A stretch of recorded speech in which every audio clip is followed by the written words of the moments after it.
Hello guys, ये धान है। धानों में आधे से ज़्यादा बहुत ज़्यादा कबाड़ा है। कबाड़ा इसलिए है कि वो जो बरसात पड़ गई थी ना, तो धान उसमें भीग गए थे पानी में। और पानी में से निकाल के पुराल सुंदा वो बाहर निकाले, बाहर सुखा के फिर इसको झाड़ने के बाद इसमें इतना कबाड़ा निकला कि इतनी परेशानी पड़ रही है इसको साफ़ करने में। फिर आंगन में आके ये सारे फैला के ये सुखाने रखे। सुखा के ये मेरी मम्मी झाड़ू से कबाड़ा ऊपर से बटोर रही है। देखो कितनी मेहनत पड़ती है जब एक किसान को बरसात पड़ जाती है तो। और ये हमारी परी है जो अपनी नानी के पास खेलती रहती है और देखती रहती है। ये परी पीछे अपनी नानी के देखती रहती है क्या कर रही है क्या ना। मेरी चप्पल पैर के और वो घूम रही। छोटी चप्पल तो पैरती नहीं है, बड़ी चप्पल पैर के घूमती रहती है। और इधर इसकी मौसी है बड़ी वाली, बिजली वाली। और ये देखो वाइपर से इकट्ठा कर रही है धान। हाथ से करते तो हाथों में लगते हैं, वाइपर से इकट्ठा कर देते हैं। देखो वो अपनी नानी की तरह ऐसी बैठ के परी भी काम करने लग जाती है। सुबह तो क्या कर रही है तो कहती है काम काम कर रही हूँ नानी, काम काम काम बताती रहती है। ये चप्पलों में धान घुस गए इसकी। अभी देखो ये मेरी चप्पल तो छोड़ती नहीं, कहती है मेरी मम्मा की चप्पल, मेरी मम्मा की। अब अपनी पहले इसने उधर उसकी मौसी झाड़ू लगा रही है, धानों के ऊपर कबाड़ा बटोरती है। इधर हमारी परी धानों में ऐसी घूमती है, इसके पैरों में धान चुभ जाते हैं। और ये देखो कितना इकट्ठा हो गया कबाड़ा। ऊपर से रोलना पड़ता है जब जाके नीचे से धान निकलते हैं।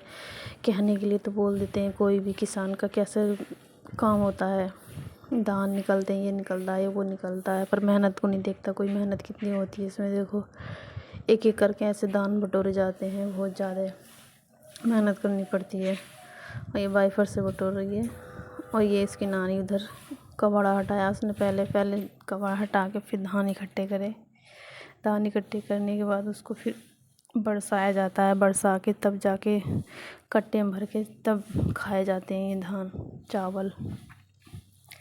ये देखो फिर उसके बाद सब काम करके फिर उसके नाना परी को लेके चढ़ गए थे तोरी तोड़ने के लिए। और लौकी यहाँ पे है, लौकी और तोरी की बेल। परी की मौसी कह रही कि मैं लौकी तोड़ के लेके आऊँ। ये देखो ये तोरी तोड़ पड़ी है। और परी के नाना सीढ़ी लगा के उस पर चढ़ गए हैं। और मैं परी को मना कर रही थी कि परी मत चढ़े, वो भी चली गई। ये गोदी में परी के नाना की, और ये उसकी मौसी ने ले ली है।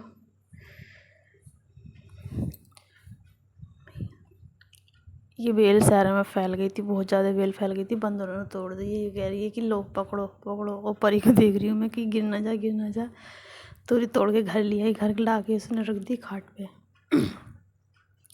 खाट पे ला के फिर उसकी नानी बरसाने लगी थी धान। इधर हमने देखा तो वो धान बरसा रही थी। पहले खेत में से गेहूँ उसमें से लेके आए, फिर उसमें से खेत में से गीले उसमें से लेके आ गए। और फिर इसको सुखाया, कबाड़ा निकाला, फिर बरसाने के बाद तब जाके थोड़े से ये धान हाथ आए। और फिर इसको उसमें कट्टे में भर के इकट्ठे कर लेंगे। पंखे से बरसाए जाते हैं। ये देखो कितनी मेहनत करनी पड़ती है, बहुत ज़्यादा मेहनत करनी पड़ती है। ये देखो ऐसे बरसाए जाते हैं पंखे पे। कबाड़ा आगे निकल जाएगा, धान पीछे रह जाएंगे। Okay bye, thank you.